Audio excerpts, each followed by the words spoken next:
Ada seseorang bekerja di tempat yang haram, jelas ini haram deh, dan dia akui ini haram, tapi dia nggak mau keluar. Kenapa dia nggak mau keluar? Dia katakan, anak saya 4, Ustaz. Kalau saya keluar, anak pertama bayar kuliahnya gimana?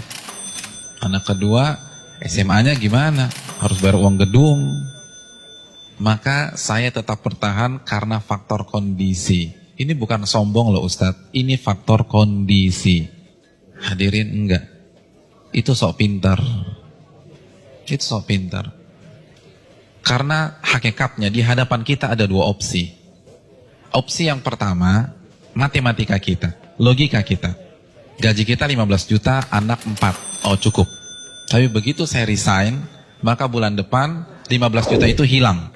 Maka nggak mungkin mencukupi 4 orang anak. Itu matematika kita. Tapi itu bukan satu-satunya opsi. Opsi yang kedua, Allah berfirman dalam surat At-Talaq ayat 2. Barang siapa yang bertakwa kepada Allah, maka Allah akan berikan solusi. Dan Allah akan berikan rizki dari arah yang tidak ia duga-duga.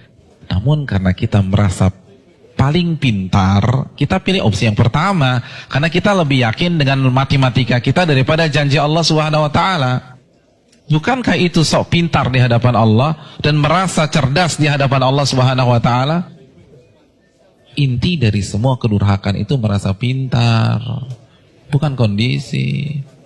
Merasa diri besar, merasa diri kuat menahan adab Allah pada hari kiamat. Rekan-rekan yang dirahmati oleh Allah Subhanahu wa Ta'ala, ini masalah dari dulu. Karena iblis itu menggunakan teori ini. Kenapa iblis divonis kafir? Kenapa iblis divonis kekal di neraka? Karena ketika dia disuruh sujud, dia katakan apa? Enggak, ana khairun minhu, aku lebih baik daripada Adam. Engkau ciptakan aku dari api dan engkau ciptakan dia dari tanah. Saya ingin tanya, yang diserang dengan statement ini itu siapa rekan-rekan sekalian? Yang dibodoh-bodohi itu siapa? Allah, bukan Adam. Apa maksudnya? Ulama mengatakan maksudnya, ya Allah, engkau perintahkan aku sujud kepada Adam, sedangkan dia dari tanah dan aku dari api. Ini perintah yang tidak masuk akal, gitulah. Ini perintah yang bodoh. Kalau bahasa Arab, ini nggak worth it banget nih Allah, gitu loh. Makanya kan Allah langsung habisi dia. Aba wastakbara wa kana minal kafirin. Ini bukan hanya semata-mata sujud, hadirin. Ini lebih besar dari itu.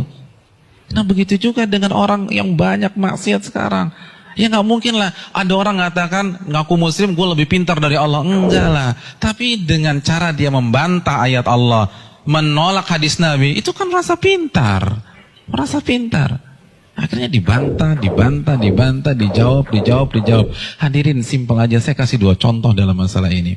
Asy-Syu'ara ayat 61, ini jelas. Ketika Allah perintahkan Nabi Musa untuk lari, untuk keluar dari Mesir. Lalu apa yang terjadi? Dan ketika kedua kelompok itu sudah saling melihat, Fir'aun sudah melihat Nabi Musa di hadapannya, dan Musa kalau menoleh sudah melihat Fir'aun. Innal mudrakun. Maka sebagian pengikut Nabi Musa itu mengatakan kita akan tertangkap. Kita akan tertangkap. Kenapa? Depan laut merah, belakang Fir'aun. Logika main, ketangkap.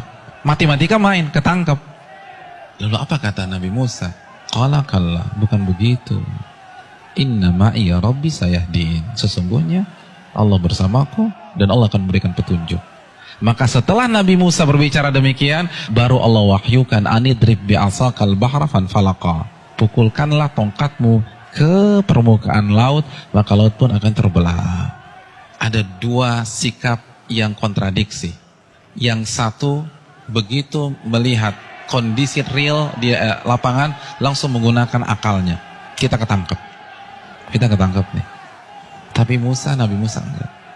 Beliau merasa bodoh di hadapan Allah. Maka beliau tidak menggunakan pemikirannya, tidak menggunakan logikanya, tidak menggunakan matematikanya. Nabi Musa lebih percaya dengan janji Allah, in tansurullah yansurkum. Jika kalian menolong agama Allah, Allah akan tolong kalian. Orang nggak akan bisa seperti ini kalau dia nggak merasa bodoh di hadapan Allah. Hadirin, saya ingin bertanya, pengikut Nabi Musa itu siapa sih? Bani Israel. Bani Israel itu bodoh atau pintar? Pintar. Dan Nabi Musa adalah anak bangsa Bani Israel yang tercerdas pada saat itu. Yang satu merasa bodoh, yang satu merasa pintar. Dan yang benar adalah yang merasa bodoh di hadapan Allah. Ternyata seluruh analisa, prediksi yang diucapkan oleh seluruh orang-orang yang mengatakan kita akan ketangkap salah semua. Bukankah itu pelajaran bagi kita? Bukan berarti kita nggak boleh menggunakan akal sehat, enggak. Tapi kalau sudah berhadapan dengan perintah yang jelas, larangan yang jelas, merasa bodohlah di hadapan Allah. Jangan kritik, nggak mungkin Ustaz. Ini nggak make sense nih Ustaz. Ini nggak dapat hitung-hitungannya. Tuh Anda baru lagi merasa pintar. Emangnya Allah nggak bisa mengkayakan Anda dari jalan-jalan yang Anda nggak duga? Contoh yang terakhir, jelas-jelas surat As-Saffat ayat 102. Perintah jelas. Allah perintahkan Nabi Ibrahim untuk menyembelih putranya. Lalu Nabi Ibrahim lakukan hal tersebut. Kita sudah bahas. Hadirin yang dirahmati oleh Allah Subhanahu wa taala. Nabi Ibrahim kenapa tetap menyembelih putranya? Karena merasa diri bodoh di hadapan Allah. Karena kalau pakai matematika dan logika, itu jelas sudah nggak boleh disembelih. Wong orang terbaik kok. Beliau akan komplain, kalau beliau merasa pintar saja, beliau akan komplain, kenapa anak saya disembelih? Saya kan manusia terbaik di sini. Harusnya kan anak saya sekolah di sekolah internasional, ya Allah, kenapa justru disembelih? Kan begitu logikanya. Tapi tidak, beliau merasa diri bodoh sehingga lebih percaya terhadap perintah Allah daripada logikanya sendiri. Ada yang berani meragukan kecerdasan Ibrahim? Saya ingin tanya, etnis dan ras tercerdas di dunia itu siapa? Bani Israel. Bani Israel itu keturunan siapa? Nabi Ibrahim dari Ishak. Jadi ini bapaknya kecerdasan. Tapi ketika berhadapan dengan perintah yang tegas, larangan yang tegas, udah sami'na wa ta'na. Lalu kita yang gak cerdas-cerdas begini, berani debat Allah, berani mengatakan ini nggak benar, ini keliru, hitungan saya nggak dapat. Kalau begitu kita makan apa? Allahu Akbar. Janganlah kalian mati kecuali kalian menjadi seorang muslim, pribadi yang menyerah kepada Allah.